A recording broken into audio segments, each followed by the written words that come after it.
So I posted a video the other day about that new touch law and said that this is bad, that this is coming to more than just Pennsylvania, that once this happens, this is going to be hard to control, that this is absolutely going to be abused by the police. Well, as of this morning, look what just came out. Hands off. 31 states where drivers face touch laws fined up to $450 if hands are in the wrong place, and it applies at red lights. So what this law is basically saying that is, if your hands aren't on the steering wheel at all times, the cop is going to be in the right to give you a ticket for a touch law, saying that you had the opportunity to be distracted because both hands, or however many hands, were not on that steering wheel. And it doesn't matter what you're going to be messing with inside of that car, whether you're driving or whether you're sitting still. If a cop sees you with your hands off of that steering wheel, he can write you a ticket for up to $450 for distracted driving. Right there. Give me some likes and comments. Have a great day, America. Hands off. Drivers face touch law. No touching your cell phone while driving. Now, I got a problem with this. Because it says right here, 31 states where drivers face touch law fines of up to $450 if hands are in the wrong place, and it applies at red lights. And they just didn't finish the sentence. The states are Alabama, Arizona, California, Colorado, Connecticut, Delaware, Georgia, Hawaii, Idaho, Illinois, Indiana, Iowa, Maine, Maryland, Massachusetts, Michigan, Minnesota, Missouri, Nevada, New Hampshire, New Jersey, New York, Ohio, Oregon, Rhode Island, Tennessee, Vermont, Virginia, Washington, West Virginia. Now let's talk about this. So let me get this right. My hands aren't at 10 and 2, and I drive a manual, and now all of a sudden I'm in trouble because my hands aren't at 10 and 2. And a lot of people like me are one-handed drivers. I always drive with one hand. Unless I'm on a bridge or in really tight traffic, I've got one hand on the wheel. My other one's on the, edge of my seat, sitting there on the armrest. I don't drive with two hands. How many people drive with two hands all the time? So now they can use that as a reason to pull you over and possibly ticket you for cell phone use without actually seeing you just because your hands are in a suspicious location. I would find that hard to prove. But then again, a lot of times you're guilty until proven innocent. And it's supposed to be the other way around, isn't it? Shalom. All praises, glory, and honor unto Yahweh, Ba'ashem, Yahweh Shai, Ba'ashem, Rakah HaKodash. Double honors unto the apostles and the bishops and the elders, the great millstone that rule well through the scriptures. Peace to the 144,000 and the rest of the hopeful elect. I am the brother Chaya from GMS Indianapolis, the branch of Indiana. The original Gary Camp is GMS It Will Not Tarry 2. And regarding this law, the states that it will affect is Indiana. That's one of them, the state where we camp at, where we teach. And basically, this is more draconian laws coming down the pipe, right? Let's look up the word draconian real quick.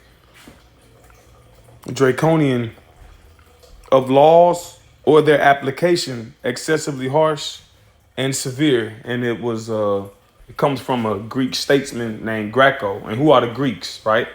Who are the Romans? All right, the Edomites. So that is a harsh penalty. And that's somewhat excessive as well with the lack of jobs, right? A lack of jobs, high unemployment, and inflation. And so now if somebody is not driving 10 and 2, right? Which is, 10 and 2 represents, like, if you was looking at a clock, an original clock, right? Because everything's digital now, where your left hand should be 10 and your right hand should be 2. So now if you're not driving like that at all times, you could be subject fines. Let me grab a scripture real quick since I said the word subject. This is Baruch 3:8. It says, "Behold, we are yet this day in our captivity." Yeah, we are debt slaves. All right. Now the so-called Negroes, Latinos, Native Americans, the transatlantic slave trade, right? And before that, the native peoples he put in bondage and slavery, right? It's only transferred to debt to keep you debts and contracts. So even to this day, we still in captivity. Yeah, we're not on in chains on the plantation, but hell, that's depending on who you ask, because prison is basically slavery. The 13th Amendment says what? Involuntary servitude is abolished unless under the penalty of you breaking the law. So they keep making more and more and more and more laws restricting your access to the world, restricting your freedoms, all right, to make it easier for you to become caught up in possibly being a slave in the prison system, right?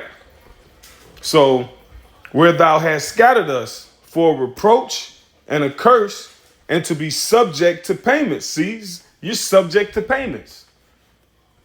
All right, you get pulled over, and you driving a stick shift, because the guy made a good point. When people drive stick shifts, they got their left hand on the wheel and their right hand on the gear. All right, especially when you're driving through the city. So what type of clause you gonna have for those people? Okay, you driving 10 to 2 and you fumbling with the radio, right? And at that particular time, you fumbling with the radio or with your console or with your cup holder, with your drink.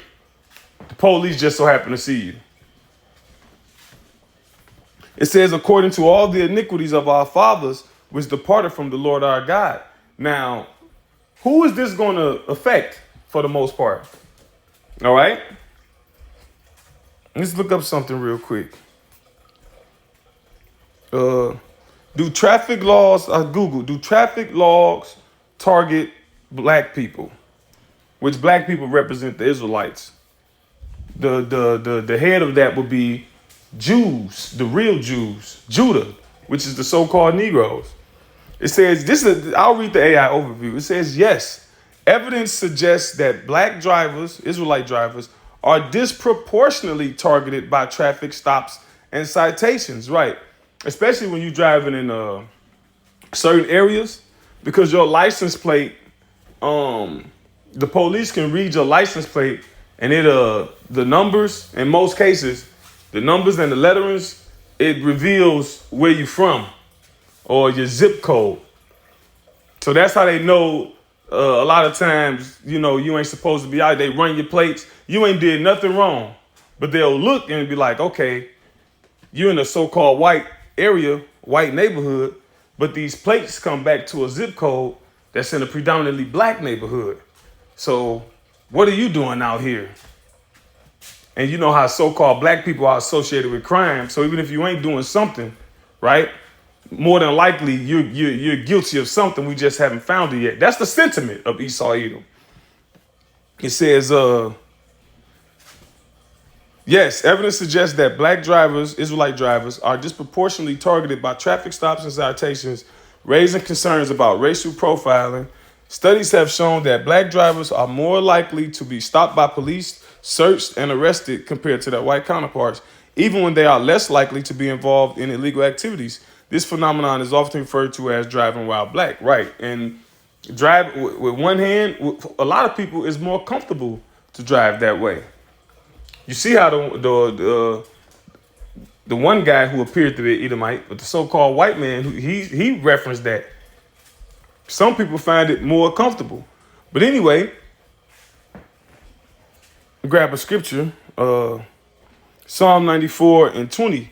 Shall the throne of iniquity, see, this whole rulership is based off iniquity, right? Have fellowship with thee, fellowship with who? The Most High. The answer is no, because this is an ungodly place. It says, which frameth mischief by law. So this is just more mischief being constructed. It's just more mischief being constructed. Draconian laws, draconian measures, binding the people, right? Bringing the population into more and more and more subjection through laws, until at one point in the future generations or coming years, it just becomes normal. All right. Now it's the new norm. It's the new norm now. Right. But Esau Edom is doing this because what? Revelation 12:12. Therefore rejoice, ye heavens, and ye that dwell in them.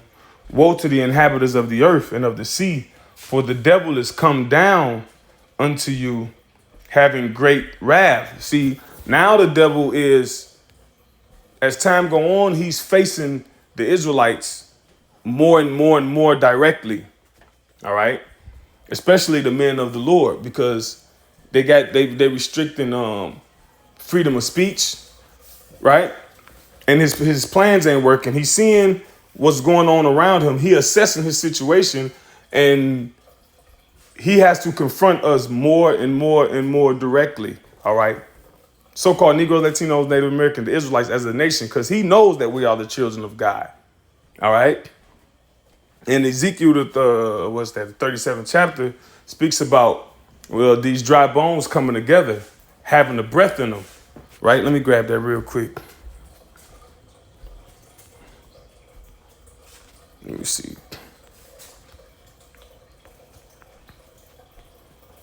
Let me see. Ezekiel 37:10. It says, so I prophesied as he commanded me, and the breath came into them. See, the breath is the understanding. We look up breath, it means the animation, force, vigor. See, the truth that we have from Yahweh Shem Yahushua through the apostles and the elders and the bishops of the great millstone, that gives this understanding and this knowledge force. See, not just the fringes, right? Not just not eating pork, right? But the totality of the understanding of the scriptures. Now we have force now. See? John 6:63 says what? It says, the flesh profiteth nothing. The words that I speak to you, they are spirit and they are life. So now we are alive now. Right? Vigor, animated. It says, so I prophesied as he commanded me, and the breath came into them, and they lived and stood upon their feet. See, we're standing upon our feet now. Because what does Isaiah say? Let me grab something real quick.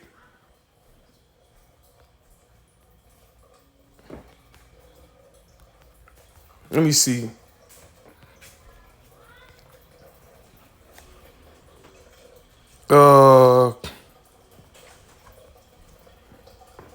Grab something real quick.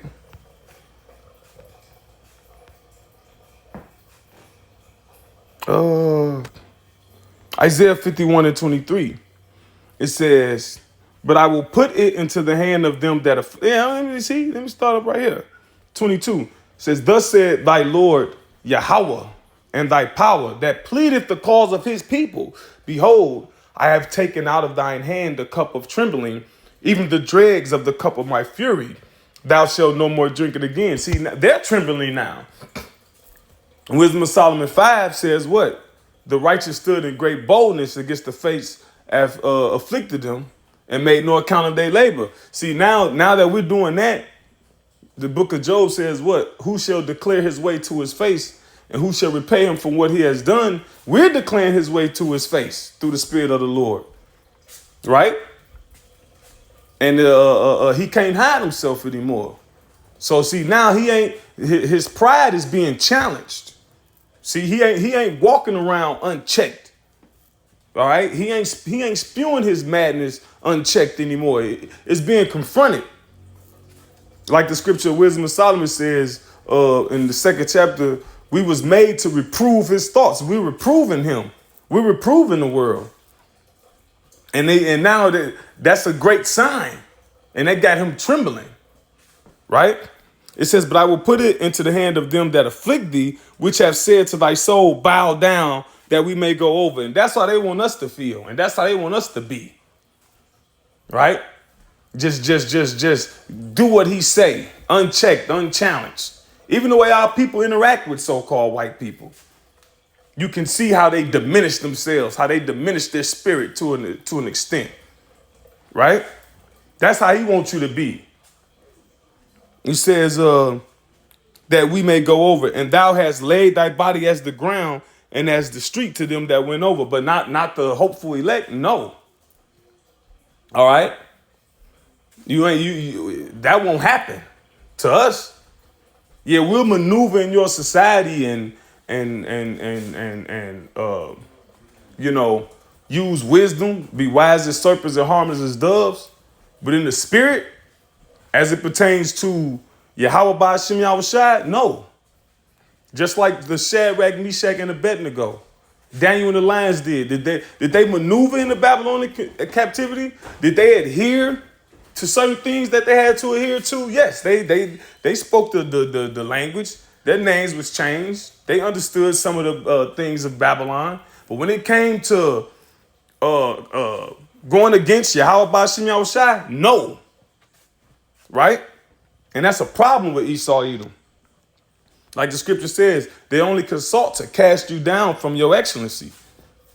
Isaiah 37 and 10. So I prophesied as he commanded me, and the breath came into them, and they lived and stood up upon their feet, an exceeding great army. Right? A spiritual army. You know, I don't take up arms. Right? The scripture says in 2 Thessalonians 2 and 8, it says what? Then shall that wicked be revealed with the spirit of the Lord's mouth. See, we're doing that, right? We're witnesses against him. And the Lord's the judge, taking into account all the charges we're reading off against him by what this man doing in the earth, what he doing against the Lord's people and against the Lord's creation. And then it says, and with the brightness of his coming. So you're going to be consumed with the charges laid out against you, right? And then you're going to be consumed with the brightness of his coming, right? Which that's what? The destruction, okay? Back in Revelation 12, let me just finish it out. Oh, that's 20. Revelation 12 and 12 says, therefore rejoice ye heavens and ye that dwell in them. Woe to the inhabitants of the earth and of the sea, for the devil is come down unto you, having great wrath, because he knoweth that he hath but a short time. Right. So all these draconian laws is leading to him facing the Israelites directly. And even them that don't know they Israelites, y'all, you gonna get it too. All right. See, you regular Jakes, you regular Negroes, y'all don't know nothing about the King Alfred plan and Rex 84. That shit is to target you and your communities. But anyway, with that, Lord's will, this was an edifying lesson to the hopeful elect. All praises, glory, and honor unto Yahweh Ba'ashem Yahushai Ba'ashem Rakah Kodash Shalom.